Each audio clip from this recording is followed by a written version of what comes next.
নিম্নচাপ ও বৃষ্টিবলয়ের প্রভাবে টানা ভারী বৃষ্টিতে পাহাড় ধস এবং পানিতে ডুবে আজও মারা গেছে 4 জন। এর মধ্যে পাহাড় ধসে কক্সবাজারে 2 জন, রাঙামাটিতে 1 জন আর বান্দরবানে পানিতে ডুবে 1 জনের মৃত্যু হয়েছে। বান্দরবানে সাঙ্গু নদীর পানি বাড়ায় ব্যাহত হচ্ছে সড়ক যোগাযোগ। নাফাখুমে আটকা পড়েছে বহু পর্যটক। 10ই জুলাই পর্যন্ত জেলার পর্যটন কেন্দ্র বন্ধ ঘোষণা করেছে প্রশাসন। সহকর্মীদের তথ্য ছবিতে প্রতিবেদন। বঙ্গোপসাগরে সৃষ্ট লঘুচাপের সাথে বৃষ্টিবলয় ধারার প্রভাবে সোমবার থেকে অঝোর ধারায় ঝরছে বৃষ্টি। টানা বর্ষণে পার্বত্য এলাকায় পাহাড়ে দেখা দিয়েছে ধস।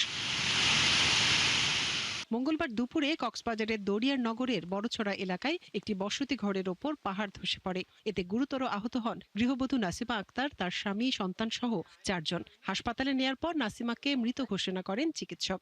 এছাড়া বিকেলে উখিয়ায় ঘরের দেয়াল চাপা পড়ে এক যুবকের মৃত্যু হয়েছে।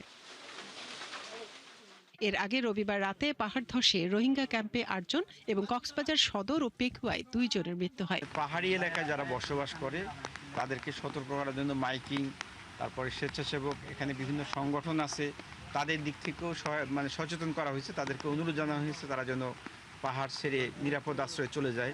আমরা প্রয়োজনে বিভিন্ন আশ্রয় কেন্দ্র খুলে দেওয়ার জন্য প্রস্তুত করা আছে।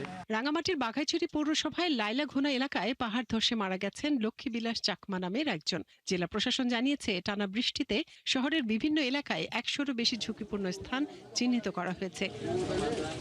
পাহাড় ধসে কাপ্তাইয়ের সাথে চট্টগ্রাম সহ সারা দেশের সড়ক যোগাযোগ বিচ্ছিন্ন হয়ে পড়েছে।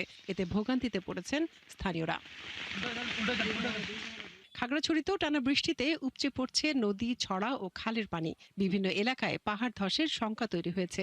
নিচু এলাকার বাসাবাড়িতে পানি ঢুকে পড়ায় ভোগান্তিতে অনেকে।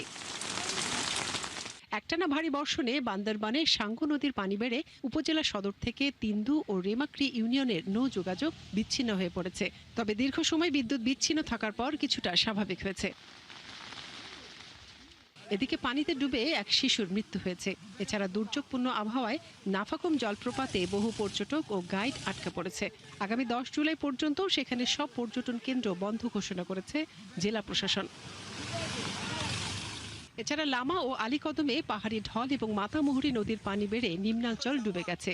7 উপজেলায় আশ্রয় কেন্দ্র প্রস্তুত রেখেছে জেলা প্রশাসন। বৃষ্টিপাতটা বেশি হতে পারে, যদি এটা ঘটতেই থাকে তাহলে হয়তো আমাদের আরো বড় সিদ্ধান্তের দিকে যেতে হবে, আরো বড় রকমের ব্যবস্থা গ্রহণ করতে হবে। তবে প্রশাসন এবং সাথে যত সরকারি দপ্তর আছে, এমনকি সিভিল সার্ভিস, সিভিল সার্জন থেকে শুরু করে হসপিটাল বা মসজিদগুলোতেও প্রচার প্রচারণা করা হচ্ছে। সকল সরকারি দপ্তর অ্যাওয়ার আছে এবং সবাই আসলে আমরা সম্মিলিতভাবে কাজ করছি। অন্যদিকে ভারী থেকে অতি ভারী বৃষ্টিতে উপকূলীয় জেলা পটুয়াখালী, বরগুনা, ভোলা, বাগেরহাট, মোংলা ও সাতক্ষীরার নিম্নাঞ্চল ডুবে গেছে। বৈরী আবহাওয়ার কারণে সমুদ্র বন্দরগুলোতে বহাল রয়েছে 3 নম্বর স্থানীয় সতর্ক সংকেত। মনিরা কাজরি, 71।